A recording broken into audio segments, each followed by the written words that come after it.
స్టవ్వే వెలిగించకుండా దేవుడికి చక్కటి ప్రసాదం నైవేద్యాన్ని తయారు చేసుకొని చక్కగా పూజ చేసుకోవచ్చు ఈ బిజీ లైఫ్లో అనమాట. సో అది ఇవాళ వీడియో అయితే. హలో హాయ్ అండి, వెల్కమ్ బ్యాక్ టు ఆహా అద్భుతం వంటలు. ఇవాళ మన రెసిపీ వచ్చేసి చలిమిడి. టేస్టీ చలిమిడి ఎలా చేయాలో ఈ వీడియోలో చూడండి. మార్నింగ్ చట్నీ కోసం అయితే కొబ్బరికాయ కొట్టాను. సో ఆ వాటర్ని పక్క తీసి పెట్టుకున్నాను. ఇప్పుడు బియ్యాన్ని కడిగేసి ఆరబెట్టుతున్నాను అనమాట. చక్కటి పొడి బట్ట మీద ఆరబెట్టాను. బియ్యం తడి ఉండగానే మిక్సీ పట్టుకున్నాను. సో చూస్తున్నారు కదా, కావలసిన పదార్థాలని తీసుకున్నాను అనమాట. ఈ చలిమిడికి బియ్యపిండి, మెత్తటి బియ్యపిండి అయితే బాగుంటుంది, కానీ నాకైతే రవ్వగా వచ్చింది. ఎందుకు అంటే జార్ పెద్దదైపోయింది, నేను తీసుకున్న బియ్యం కొంచెమే అయ్యాయి అనమాట. బ్లేడ్కి కిందకే వచ్చింది, అందుకు రవ్వ వచ్చింది. చలిమిడికి పిండి ఇంత మెత్తగా ఉండాలి. స్టవ్ వెలిగించకుండా చలిమిడి అంటే పచ్చి చలిమిడి, పచ్చి చలిమిడి కాకుండా వేరే చలిమిడి అంటే అది పాకం పట్టి చేసి చలిమిడి అనమాట. సో ఇప్పుడు మనం పచ్చి చలిమిడిని తయారు చేయబోతున్నాం. చూసారా, రవ్వగా ఉంది. ఇందాక చెప్తాను కదా మీకు, బియ్యం తక్కువ తీసుకున్నాను, జారేమో పెద్ద జార్ అయిపోయింది, అది అందుకని నలగలేదనమాట. బియ్యం కూడా కాస్త కొంచెం ఆరిపోయినాయి. కాస్త తడి ఉండగానే మిక్సీ పట్టుకుంటే మెత్తటి పిండి వస్తుంది. సో మెత్తటి పిండినే తీసుకోండి మీరు, చలిమిడి బాగుంటుంది టేస్ట్. బియ్య పిండిని తీసుకోండి, ఓకేనా. పాతకాలంలో అయితే బియ్యపిండి అందరి ఇళ్ళల్లో ఉండేది కాబట్టి గబగబా ప్రసాదం చేయాల్సి వస్తే పూజ చేసుకునేటప్పుడు ఇదే చలిమిడి చేసేవాళ్ళు. సో నేను చూడండి, ఇలాచి, నెయ్యి, బెల్లం పొడుము తీసుకున్నా. బెల్లాన్ని పొడుము కిందనే ఉండేటట్టు చూడండి, ఎందుకంటే పొడుము ఉంటేనే చలిమిడి బాగుంటుందన్నమాట. గడ్డలుగా లేకుండా పొడిగా చేసుకోండి చక్కగా.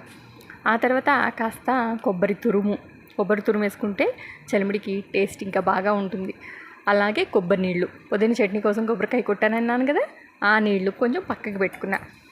ఇప్పుడు తీసి పెట్టుకున్నటువంటి ఆ పదార్థాలన్నిటిలోకి బియ్యం రవ్వనైతే పోసేసాను. నాకు రవ్వగా వచ్చింది, రవ్వ కాకుండా మెత్తటి పిండినే మీరు వాడండి. సో అవన్నీ చక్కగా ఆ పిండిలో కలిసేలాగా కలుపుతున్నాను అనమాట.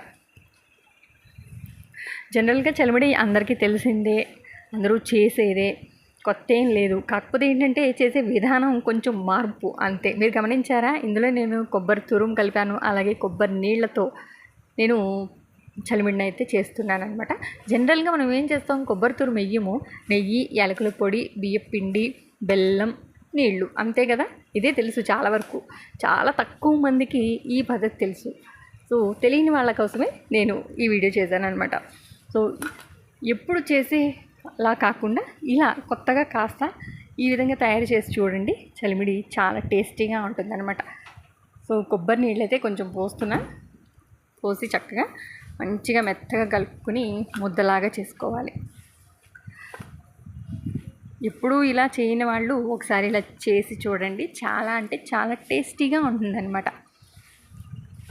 చూసారు కదా, స్టవ్ వెలిగించకుండా చక్కగా అయిపోయేటువంటి ప్రసాదం అనమాట. దేవుడికి పూజ చేసుకుని చక్కగా నైవేద్యం పెట్టడానికి 5 నిమిషాల్లో అయిపోతుంది. ఏ వ్రతం చేసుకున్నా, ఏ నోము చేసుకున్నా మన తెలుగువారి ఇళ్ళల్లో కామన్గా ఉండే ప్రసాదాలు ఏవి అంటే కనుక చలిమిడి, వడపప్పు, పానకం. వీటి తర్వాతే ఏ పదార్థాలైనా కానివ్వండి, అవును కదా.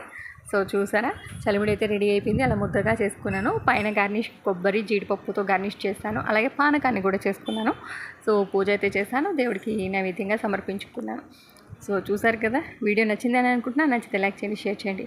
అలాగే మరిన్ని మంచి వీడియోస్ కోసం మన ఛానల్ని సబ్స్క్రైబ్ చేసుకోండి. Thanks for watching, bye.